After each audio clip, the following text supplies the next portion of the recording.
ರಾಜ್ಯ ಕಾಂಗ್ರೆಸ್ನಲ್ಲಿ ಕ್ಷಣಕ್ಕೊಂದು ಮಹತ್ವದ ಬೆಳವಣಿಗೆ ಆಗ್ತಾ ಇದೆ. ಕೊನೆಗೂ ಕೂಡ ಎಐಸಿಸಿ ಅಧ್ಯಕ್ಷ ಖರ್ಗೆ ಅವರನ್ನ ಭೇಟಿಯಾಗಿದ್ದಾರೆ ಡಿಸಿಎಂ ಡಿಕೆಶಿ ಅವರು.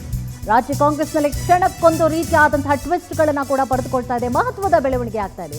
ಕೊನೆಗೂ ಎಐಸಿಸಿ ಅಧ್ಯಕ್ಷ ಮಲ್ಲಿಕಾರ್ಜುನ ಖರ್ಗೆ ಅವರನ್ನ ಭೇಟಿಯಾಗಿದ್ದಾರೆ ಡಿಕೆಶಿ. ಬೆಂಗಳೂರಿನ ಖರ್ಗೆ ಅವರ ನಿವಾಸಕ್ಕೆ ಭೇಟಿ ನೀಡಿ ತೆರಳಿದ್ದಾರೆ ಈಗಾಗಲೇ ಡಿಕೆಶಿ. ಒಟ್ಟಿಗೆ ಒಂದೇ ಕಾರ್ನಲ್ಲಿ ಖರ್ಗೆ ಡಿಕೆಶಿ ಅವರು ಏರ್ಪೋರ್ಟ್ನತ್ತ ತೆರಳಿದ್ದಾರೆ. ಖರ್ಗೆ ಜೊತೆಯಲ್ಲಿ ಕಾರಿನಲ್ಲಿ ತೆರಳಿದ್ದಾರೆ ಡಿಕೆ ಶಿವಕುಮಾರ್. ತೀವ್ರ ಕುತೂಹಲವನ್ನ ಕೆರಳಿಸ್ತಾ ಇದೆ ಡಿಕೆ ಶಿವಕುಮಾರ್ ಅವರ ನಡೆ. ಕೆಲವೇ ಕ್ಷಣಗಳಲ್ಲಿ ಮಲ್ಲಿಕಾರ್ಜುನ ಖರ್ಗೆ ಅವರು ದೆಹಲಿಗೆ ಹೋಗಲಿರುವಂಥದ್ದು. ಆ ಕಾರಣವಾಗಿ ಅವರ ಜೊತೆಯಲ್ಲೇ ಏರ್ಪೋರ್ಟ್ನತ್ತ ಕೂಡ ಇಬ್ಬರು ಹೋಗಿದ್ದಾರೆ. ಅದರಲ್ಲೂ ಕೂಡ ಸತತವಾಗಿ ಬಹಳಷ್ಟು ನಿಮಿಷಗಳ ಕಾಲ ಡಿಕೆಶಿ ಅವರು ಮಾತುಕತೆಯನ್ನ ನಡೆಸಿದ್ದಾರೆ. ಮಲ್ಲಿಕಾರ್ಜುನ ಖರ್ಗೆ ಅವರ ನಿವಾಸಕ್ಕೆ ಹೋಗಿದ್ರು, ಭೇಟಿಯನ್ನ ಕೂಡ ಕೊಟ್ಟು ಈಗ ಏನಾಗ್ತಾ ಇದೆ, ರಾಜ್ಯದಲ್ಲಿ ಆಗ್ತಾ ಇರುವಂತಹ ಬೆಳವಣಿಗೆಗಳ ವಿಚಾರಕ್ಕೆ ಸಂಬಂಧಪಟ್ಟ ಹಾಗೆ ಮಾತನಾಡಿದ್ದಾರೆ. ತನ್ನ ಕನಸು ಏನಿತ್ತು, ಸಿಎಂ ಆಗಬೇಕು ಅನ್ನುವಂತಹ ಕನಸು ಏನಿತ್ತು, ಆ ಕನಸನ್ನ ಮತ್ತೆ ಮತ್ತೆ ಬಹಳಷ್ಟು ಬಾರಿ ಹೇಳಿದ್ದಾರೆ. ಅವರು ಮೊನ್ನೆ ಹೋದಾಗಲೂ ಕೂಡ ಹೇಳ್ಬಿಟ್ಟು ಬಂದಿದ್ರು. ಈಗ ಆ ಸಂಬಂಧವಾಗಿ ಏನೆಲ್ಲ ತೊಂದರೆಗಳಾಗ್ತಾ ಇದೆ, ಇಲ್ಲ ಸೊ ಯಾವ ರೀತಿಯಾಗಿ ನೀವು ಪರಿಹಾರವನ್ನು ಮಾಡ್ಕೊಳ್ತೀರಿ ಅನ್ನುವಂತಹ ಸಂಬಂಧವಾಗಿ ಈಗಾಗಲೇ ಮಾತುಕತೆಯನ್ನು ಕೂಡ ನಡೆಸಿದ್ದಾರೆ. ಮಲ್ಲಿಕಾರ್ಜುನ ಖರ್ಗೆ ಅವರ ನಿವಾಸದಿಂದ ಏರ್ಪೋರ್ಟ್ ಕಡೆಗೆ ಅವರು ಆನಂತರವಾಗಿ ತೆರಳಿರುವಂಥದ್ದು. ಈಗಾಗಲೇ ಗಮನಿಸ್ತಾ ಇದ್ದೀರಿ, ಮಲ್ಲಿಕಾರ್ಜುನ ಖರ್ಗೆ ಅವರ ನಿವಾಸಕ್ಕೆ ಡಿಕೆಶಿ ಅವರು ತೆರಳಿದ್ರು.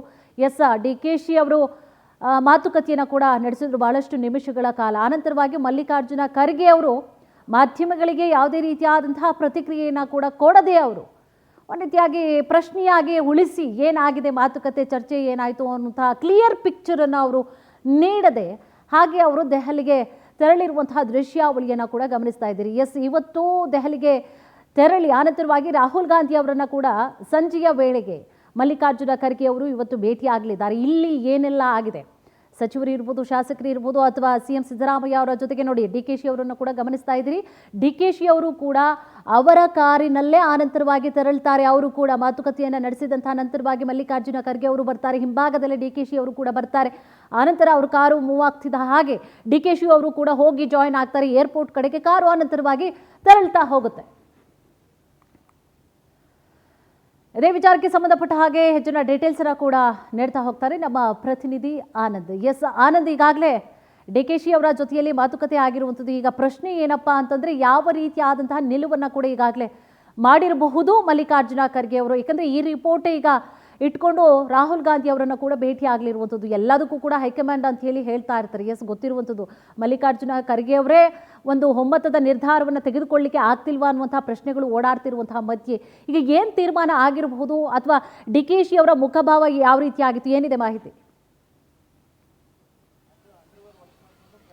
ಕುಸುಮಾ, ಪ್ರಮುಖವಾಗಿ ಅಂತಿಮ ಗಳಿಗೆಯಲ್ಲಿ ಡಿಕೆ ಶಿವಕುಮಾರ್ ಅವರು ಮಲ್ಲಿಕಾರ್ಜುನ ಖರ್ಗೆ ಅವರನ್ನ ಭೇಟಿ ಮಾಡಿದ್ದಾರೆ. ಇವತ್ತು ಸದಾಶಿವನಗರದ ಖರ್ಗೆ ಅವರ ಹಳೆ ನಿವಾಸಕ್ಕೆ ದಿಢೀರ್ ಅಂತ ಡಿಕೆ ಶಿವಕುಮಾರ್ ಅವರು ಬಂದಿರತಕ್ಕಂಥದ್ದು. ಅದರಲ್ಲೂ ಕೂಡ ದೆಹಲಿಗೆ ಹೋಗೋದಕ್ಕೆ ಖರ್ಗೆ ಅವರು ಕಾರು ಹತ್ತಿ ಕುಳಿತಂತ ಸಂದರ್ಭದಲ್ಲೇ ಡಿಕೆ ಶಿವಕುಮಾರ್ ಅವರ ಎಂಟ್ರಿ ಆಗುತ್ತೆ. ಅವರು ಕೂಡ ಖರ್ಗೆ ಅವರ ಕಾರಿನಲ್ಲೇ ಕುಳಿತುಕೊಂಡು ದೆಹಲಿಯತ್ತ ಪ್ರಯಾಣ ಮಾಡಿರ್ತಕ್ಕಂಥದ್ದು. ಅವರು ಖರ್ಗೆ ಅವ್ರ ಜೊತೆ ದೆಹಲಿಗೆ ಹೋಗ್ತಾರಾ ಅಥವಾ ಏರ್ಪೋರ್ಟ್ ವರೆಗೂ ಮಾತುಕತೆ ನಡೆಸ್ಕೊಂಡೇ ಹೋಗ್ತಾರಾ ಅನ್ನೋದ್ರ ಬಗ್ಗೆ ಇನ್ನೂ ಕೂಡ ಮಾಹಿತಿ ಸಿಕ್ಕಿಲ್ಲ. ಆದ್ರೆ ಉಭಯ ನಾಯಕರ ಈ ಒಂದು ಮೀಟಿಂಗ್ ಏನಿದೆ, ಇದು ತೀವ್ರ ಕುತೂಹಲಕ್ಕೆ ಕಾರಣವಾಗಿರ್ತಕ್ಕಂಥದ್ದು. ಯಾಕಂದ್ರೆ ಕಳೆದ 3-4 ದಿನಗಳಿಂದ ಬೆಂಗಳೂರಿನಲ್ಲೇ ಇದ್ದುಕೊಂಡು ಎಲ್ಲಾ ಶಾಸಕರು ಮತ್ತೆ ಸಚಿವರ ಒಂದು ಅಭಿಪ್ರಾಯಗಳನ್ನ ಮಲ್ಲಿಕಾರ್ಜುನ್ ಖರ್ಗೆ ಅವರು ಸಂಗ್ರಹ ಮಾಡಿದ್ದಾರೆ. ಅದನ್ನ ಇವತ್ತೇ ರಾಹುಲ್ ಗಾಂಧಿ ಅವರಿಗೆ ತಲುಪಿಸತಕ್ಕಂಥ ಸಾಧ್ಯತೆನೂ ಕೂಡ ಇದೆ.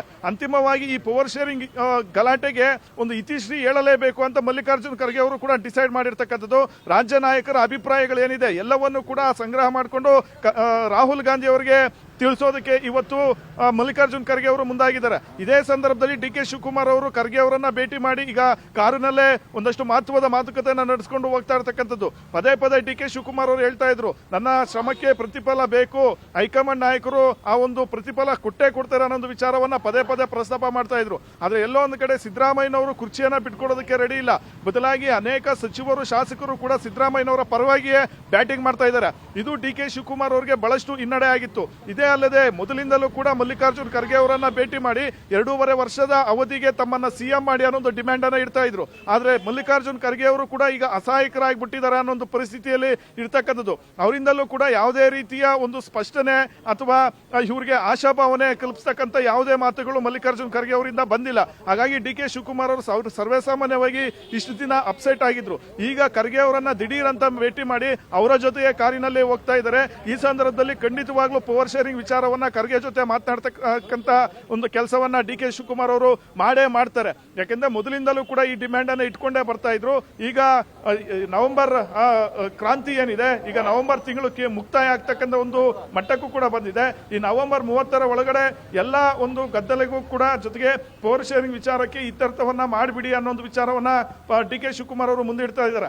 ಇದೇ ಅಲ್ಲದೆ ಸಿದ್ದರಾಮಯ್ಯನವರು ಕುರ್ಚಿಯನ್ನ ಬಿಡೋದಕ್ಕೆ ರೆಡಿ ಇಲ್ಲ, ಆದ್ರೆ ಈ ಕಡೆ ಹೈಕಮಾಂಡ್ ನಾಯಕರು ಕೂಡ ಯಾವುದಕ್ಕೂ ಕ್ಲಾರಿಟಿ ಕೊಡ್ತಾ ಇಲ್ಲ. ಹಾಗಾಗಿ ಡಿ ಕೆ ಶಿವಕುಮಾರ್ ಅವರು ಇವತ್ತು ಮಲ್ಲಿಕಾರ್ಜುನ್ ಖರ್ಗೆ ಅವರಿಂದ ಎಲ್ಲಾ ರೀತಿಯಲ್ಲೂ ಒಂದು ಕ್ಲಾರಿಟಿಯನ್ನ ಪಡೆದುಕೊಳ್ತಕ್ಕಂತ ಸಾಧ್ಯತೆ ಇದೆ. ಪ್ರಮುಖವಾಗಿ ಸಿದ್ದರಾಮಯ್ಯನವರನ್ನ ಡಿಸೆಂಬರ್ಗೂ ಮುಂದುವರಿಸ್ತಾರ ಅಥವಾ ಬಜೆಟ್ ವರೆಗೆ ಅವರಿಗೆ ಅವಕಾಶವನ್ನ ಕೊಡ್ತಾರ ಅಥವಾ ಇನ್ನೂ 1 ವರ್ಷಗಳ ಕಾಲ ಮುಂದುವರಿಸ್ತಾರ, ಹೀಗೆ ಯಾವುದಕ್ಕೂ ಒಂದು ಕ್ಲಾರಿಟಿಯನ್ನ ಕೊಡಿ ಅನ್ನೋ ಒಂದು ಡಿಮ್ಯಾಂಡ್ ಅನ್ನ ಡಿ ಕೆ ಬ್ರದರ್ಸ್ ಅವರು ಇಟ್ಕೊಂಡೇ ಬರ್ತಾ ಇದ್ರು. ಜೊತೆಗೆ ರಾಜಕೀಯದಲ್ಲಿ ಯಾರು ಮಾತು ತಪ್ಪುತ್ತಾರೋ ಅವರಿಗೆ ಶಾಶ್ವತವಾಗಿ ರಾಜಕೀಯದಲ್ಲಿ ನೆಲೆ ಇರೋದಿಲ್ಲ ಅನ್ನೋ ಒಂದು ವಿಚಾರಗಳನ್ನು ಕೂಡ ಪ್ರಸ್ತಾಪ ಮಾಡ್ತಾ ಇದ್ರು. ಈ ಎಲ್ಲಾ ಒಂದು ಬೆಳವಣಿಗೆಗಳು, ಈ ಎಲ್ಲಾ ಒಂದು ಡಿಮ್ಯಾಂಡ್ಗಳ ನಡುವೆ ಈಗ ಮಲ್ಲಿಕಾರ್ಜುನ್ ಖರ್ಗೆ ಅವರನ್ನ ಕೊನೆಯ ಗಳಿಗೆಯಲ್ಲಿ ಭೇಟಿ ಮಾಡಿದ್ದಾರೆ. ಹಾಗಾಗಿ ಉಭಯ ನಾಯಕರ ಮಾತುಕತೆ ಏನಿರಬಹುದು ಅನ್ನೋ ಒಂದು ಕುತೂಹಲನೂ ಕೂಡ ಇದೆ. ಈಗ ಈ ಕಡೆ ಡಿ ಕೆ ಶಿವಕುಮಾರ್ ಅವರು ಕೂಡ ಪದೇ ಪದೇ ಒತ್ತಾಯವನ್ನ ಮಾಡ್ತಾ ಇದ್ದಾರೆ. ಮತ್ತೊಂದು ಕಡೆ ಡಿ ಕೆ ಶಿವಕುಮಾರ್ ಅವರ ಆಪ್ತರು ಕೂಡ ದೆಹಲಿಯಲ್ಲಿ ಬೀಡು ಬಿಟ್ಟಿರ್ತಕ್ಕಂಥದ್ದು. ಅವರು ಕೂಡ ತಮ್ಮ ಶಾಸಕರ ಬಲವನ್ನ ಹೆಚ್ಚಿಸಿಕೊಂಡು ಹೈಕಮಾಂಡ್ ನಾಯಕರ ಮೇಲೆ ಪದೇ ಪದೇ ಒತ್ತಡ ಆಗ್ತಕ್ಕಂಥ ತಂತ್ರಗಳನ್ನ ಅನುಸರಿಸ್ತಾ ಇದ್ದಾರೆ. ಎಲ್ಲಾ ರೀತಿಯಲ್ಲೂ ಕೂಡ ಡಿ ಕೆ ಶಿವಕುಮಾರ್ ಅವರು ಹೈಕಮಾಂಡ್ ಮೇಲೆ ಒತ್ತಡ ಆಗ್ತಕ್ಕಂಥ ತಂತ್ರಗಳನ್ನ ಮಾಡ್ತಾ ಇದ್ದಾರೆ. ಹೇಗಾದ್ರೂ ಮಾಡಿ ಪವರ್ ಶೇರಿಂಗ್ ಆಗಲೇಬೇಕು, ಇದೇ ಅವಧಿಯಲ್ಲಿ ಸಿಎಂ ಆಗಬೇಕು ಅನ್ನೋ ನಿಟ್ಟಿನಲ್ಲಿ ಡಿ ಕೆ ಶಿವಕುಮಾರ್ ಅವರು ಪಟ್ಟಿಡ್ತಿದ್ದಾರೆ. ಹೀಗಾಗಿ ಮಲ್ಲಿಕಾರ್ಜುನ್ ಖರ್ಗೆ ಅವರ ಜೊತೆ ತಮ್ಮ ಒಂದು ಡಿಮ್ಯಾಂಡ್ ಏನಿದೆ, ಪಕ್ಷಕ್ಕೆ ತಾವು ಕೊಟ್ಟಂತ ಒಂದು ಕೊಡುಗೆಗಳೇನಿದೆ, ಮತ್ತೆ ಸಿದ್ದರಾಮಯ್ಯನವರನ್ನ ಮತ್ತೆ ಅವರ ಬಣದ ಒಂದು ನಡೆ ಏನಿದೆ, ಅವರು ಯಾಕೆ ತಾವು ಸಿಎಂ ಆಗೋದಕ್ಕೆ ವಿರೋಧವನ್ನ ವ್ಯಕ್ತಪಡಿಸ್ತಾ ಇದ್ದಾರೆ, ಈಗ ಎಲ್ಲಾ ವಿಚಾರಗಳಿಗೂ ಇವತ್ತು ಖರ್ಗೆ ಅವರಿಂದಲೇ ಕ್ಲಾರಿಟಿ ಪಡ್ಕೊಳ್ತಕ್ಕಂಥ ಒಂದು ಸಾಧ್ಯತೆ ಇದೆ. ಜೊತೆಗೆ ರಾಹುಲ್ ಗಾಂಧಿ ಅವರ ಬಳಿ ಹೋದಂತ ಸಂದರ್ಭದಲ್ಲಿ ತಮಗೆ ನ್ಯಾಯ ಕೊಡಿಸ್ತಕ್ಕಂಥ ಒಂದು ನಿಟ್ಟಿನಲ್ಲಿ ತಾವು ಮಾತಾಡಬೇಕು ಅನ್ನೋ ಒಂದು ನಿಟ್ಟಿನಲ್ಲಿ ಖರ್ಗೆ ಅವ್ರಿಗೂ ಕೂಡ ಒಂದು ಆಗ್ರಹ ಮಾಡ್ತಕ್ಕಂಥ ಸಾಧ್ಯತೆ ಇದೆ. ಕುಸುಮ, ಎಸ್, ಥ್ಯಾಂಕ್ ಯು ತಮ್ಮೆಲ್ಲ ಡೀಟೇಲ್ಸ್ಗಾಗಿ.